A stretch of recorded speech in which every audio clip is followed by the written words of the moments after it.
Assalamualaikum, apa kabar teman-teman semua? Semoga sehat selalu ya. Nah, pada video kali ini teman-teman ya, gue mau sharing pertanyaan yang ada di kolom komentar YouTube nih teman-teman. Ya barangkali ini jadi sebuah pertanyaan juga yang lu mau tahu jawabannya. Oke, kalau pasang infus sendiri gimana Kak? Pengen infus tapi takut jarum suntik. Ya, ini mau pasang infus sendiri ya. Ini kayaknya orang awam teman-teman. Ya, gue sih nggak tahu ya. Kalau orang awam atau nggak tenaga kesehatan terserah ya. Jadi di sini gue sekedar sharing. Kalau mau pasang infus sendiri, gimana? Ya boleh-boleh aja kalau mau pasang infus sendiri. Ya resikonya ya tanggung sendiri teman-teman. Gitu. Karena kan apalagi kalau orang awam itu nggak tahu apa yang dimasukin ya. Ini buat sekedar sharing aja teman-teman ya. Nggak semua orang tuh kebanyakan yang gini. Gue cuma mau infus vitamin. Ya infus vitamin ini itu segala macam ya. Hati-hati teman-teman. Ya apalagi kalau lo beli di online itu tuh kebanyakan memang FDA-nya atau enggak BPOM-nya BPOM luar negeri ya. FDA ya kalau luar negeri itu kalau nggak salah.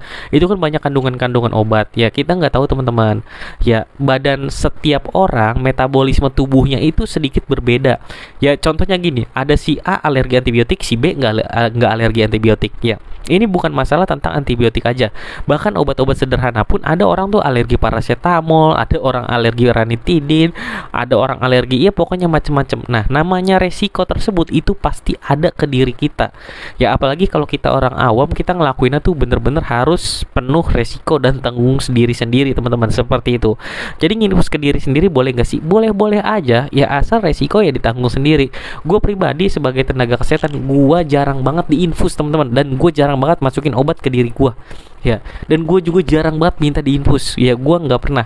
Tapi memang ada beberapa orang yang sugestinya kalau diinfus itu enak ya, lebih apa, badan jadi enakan ya. Itu menurut gue sugesti aja sih teman-teman, karena gini ya, kalau pikiran gue gini, vitamin nih, badan lu belum tentu butuh vitamin ya, mungkin ya lebih baik kalau gue sih maunya yang alami aja ya. Kalau vitamin ya lu makan aja buah kan gitu, kecuali lu sedang sakit, bener-bener sakit dan lu butuh vitamin ekstra, itu mungkin masuk akal. Karena kalau kita mau tahu kita tuh cairan apa ya, infus lah kasarnya, cairan apa nih yang dibutuhin sama tubuh kita ya. Di orang awam pikirannya infus itu pasti bikin enak badan gitu kan, padahal infus itu cairan ada banyak macamnya. Nah kita nggak tahu cairan apa yang sedang dibutuhkan oleh tubuh kita.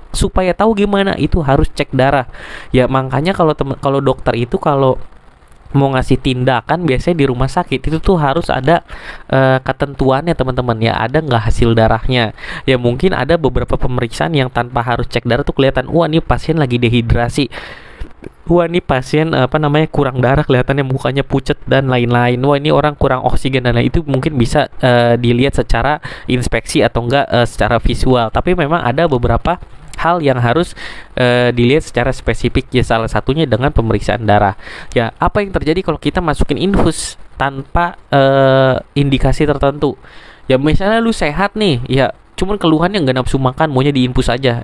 Ini banyak banget nih ya, orang tuh maunya nggak nafsu makan, maunya diinfus. Infus itu isinya cairan teman-teman, lu langsung minum juga bisa ya.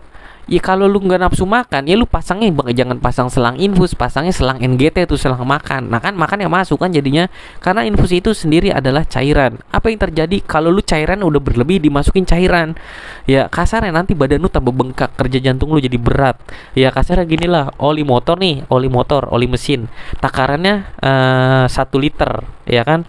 Karena kayaknya biar lebih fit motornya, gue mendingan gue tambahin aja olinya jadi 2 liter. Apa yang terjadi?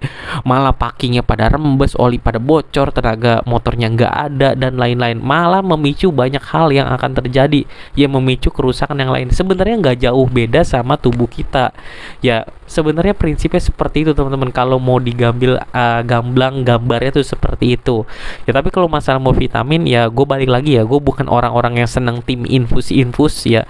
Jujur aja gue kalau mau enak badannya pegel-pegel ya udah tidur, atau enggak mendingan dimasas gitu ya, karena tindakan medis pasti akan ada efeknya atau enggak dampaknya di suatu hari nanti ya. Makanya kalau lu perhatiin itu tuh logo di apotik itu kan ada ular sama gelas ya.